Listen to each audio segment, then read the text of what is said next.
Fourth views, चौथा विचार, बाकी फिर। नमस्कार, मैं उपेंद्र कश्यप और आप देख रहे हैं फोर्थ व्यूज। लोकसभा चुनाव है।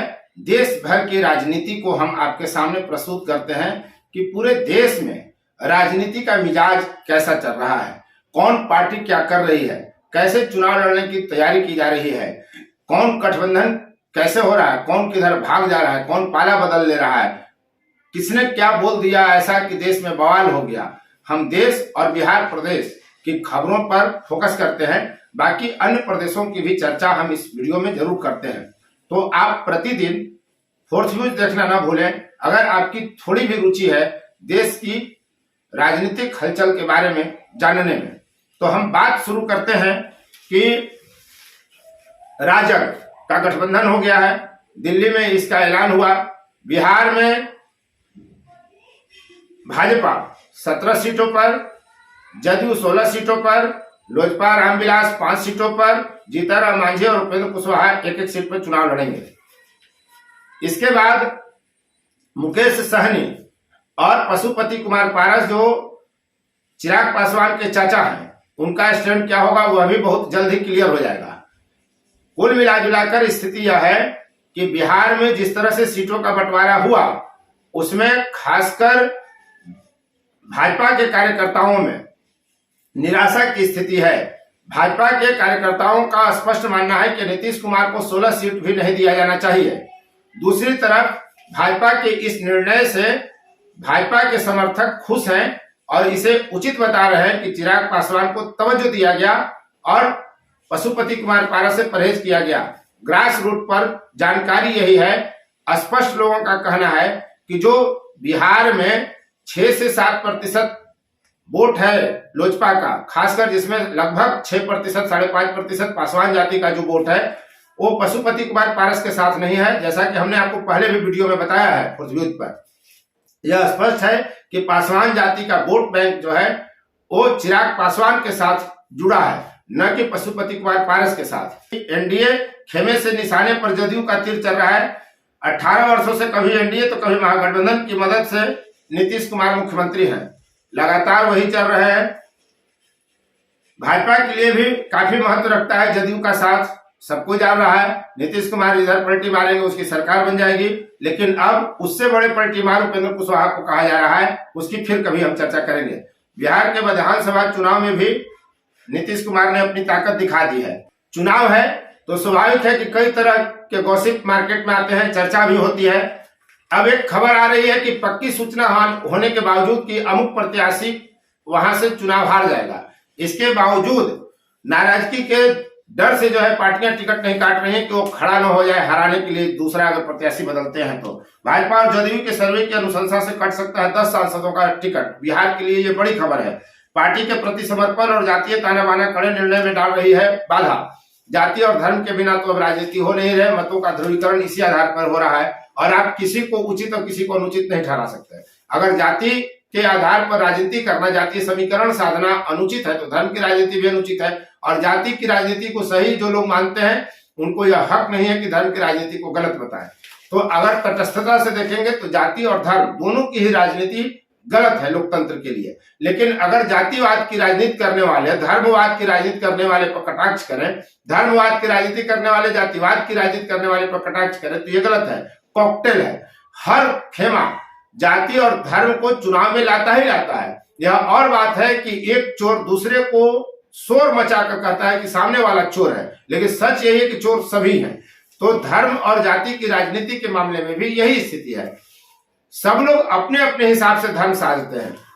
कोई किसी धर्म को साधने का प्रयास करता है तो दूसरा दूसरे धर्म को साधने का प्रयास करता है। कोई किसी जाति को साधने का प्रयास करता है तो सामने वाला दूसरे जाति को साधने का प्रयास करता है। लेकिन बिना जाति और धर्म की राजनीति अब नहीं हो रही है भारत में, यह तो लगभग तय है। पहले भी नहीं होती थी। कहने के लिए लोग चाहे जितना चिल्लपो मचा ले कि पहले से अब अस्वस्थ हो गई है राजनीति, अस्वच्छ हो गई है राजनीति, ऐसा कुछ नहीं है।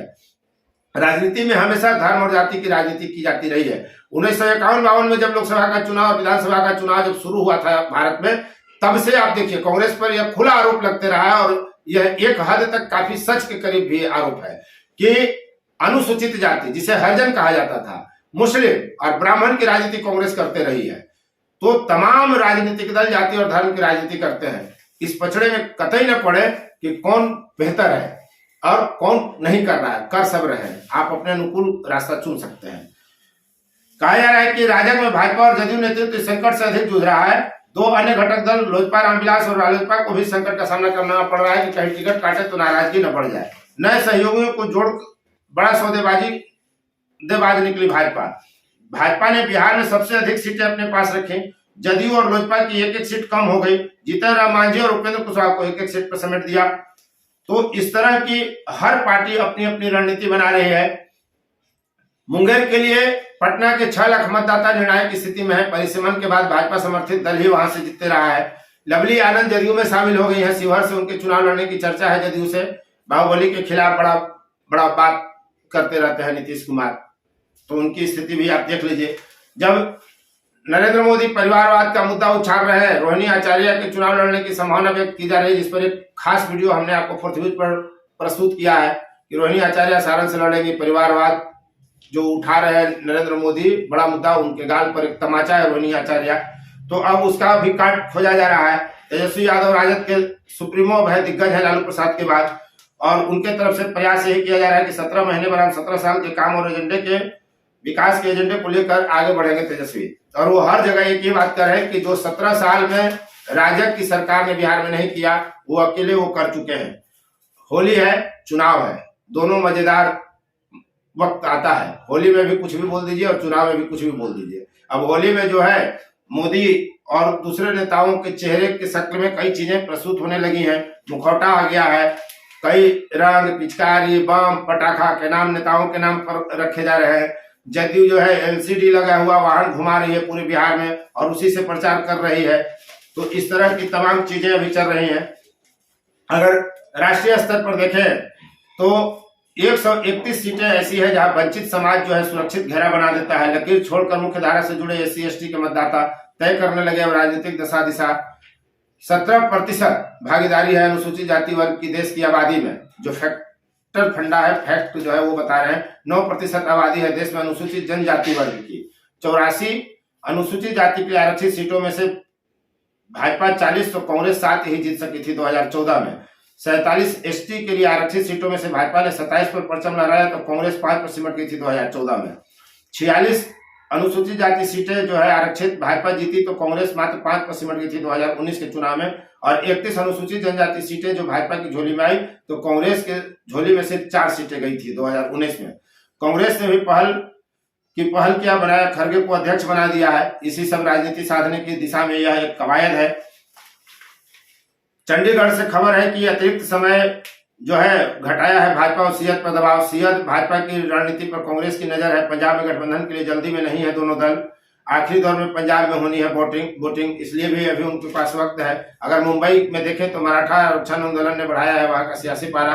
महाराष्ट्र में उभरी जातीय विद्वेष की खाई डाल चुकी है चुनाव में असर। अब इसका कितना असर पड़ेगा, हम वही बार बार बात कर रहे हैं कि जाति की राजनीति कम खतरनाक नहीं है। जो धर्म की राजनीति को खतरनाक बताते हैं उनको यह भी जवाब देना चाहिए कि जाति की राजनीति कितनी खराब है।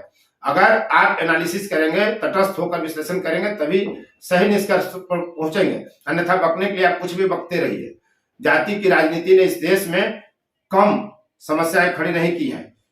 केवल मराठा बनाम ओबीसी का मामला नहीं है, दूसरे वर्गों में भी बेचैनी है। यानी जब एक जाति को आप आरक्षण देते हैं तो दूसरी जातियां भी चाहती हैं कि हम आरक्षित वर्ग में आए और उनका वे हक बताते हैं। तो इस तरह से जातियों को जाति से लड़ाया जाता है, किसी को हक अधिक देकर, किसी को हक कम देकर। ये पूरे देश के तमाम प्रदेशों में यही रवैया है। और आप देख ही रहे हैं कि जहां नीतीश कुमार और तेजस्वी की जब बिहार में सरकार थी तो गर्व से सीना चौड़ा कर कहते थे कि हमने जाति सर्वे कराया है, जातीय आरक्षण का दायरा बढ़ा दिया है। राहुल गांधी देश में पूरा बवाल मचा रहे हैं कि ओबीसी के बिना तो देश का विकास ही नहीं होगा।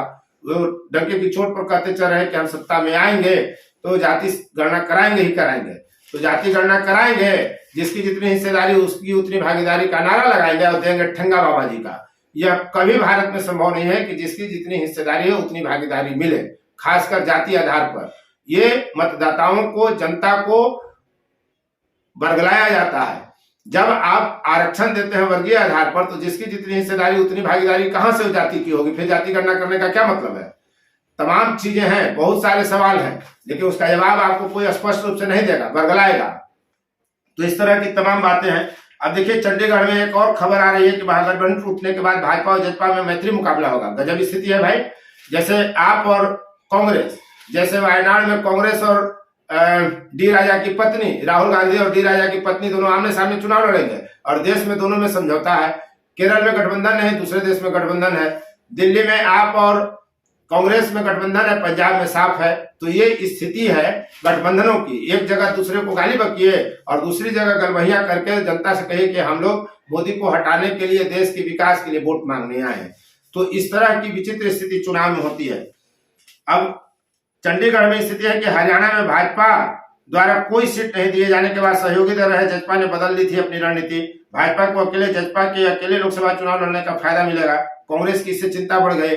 वहां जाट वोट बैंक को बांट देने की रणनीति भाजपा की चली। जिसके साथ सरकार चला रहे थे उसी को सरकार से बाहर कर दिए। तो ये तमाम तरह की चीजें हैं। वहां 10 लोकसभा सीटों पर चुनाव लड़ने की जसपा की तैयारी है। उम्मीदवारों के चयन को लेकर लगातार बैठकें हो रही है। 6 सीट करनाल, गुरुग्राम, फरीदाबाद, अंबाला, सिरसा व भिवानी में भाजपा घोषित कर चुकी है। तो उस तरह वहां पे राजनीति चल रही है। तो पूरे देश में अगर आप देखें तो इसी तरह की राजनीति की कवायद चल रही है और कोई भी आपको स्पष्ट जवाब देने की स्थिति में नहीं है।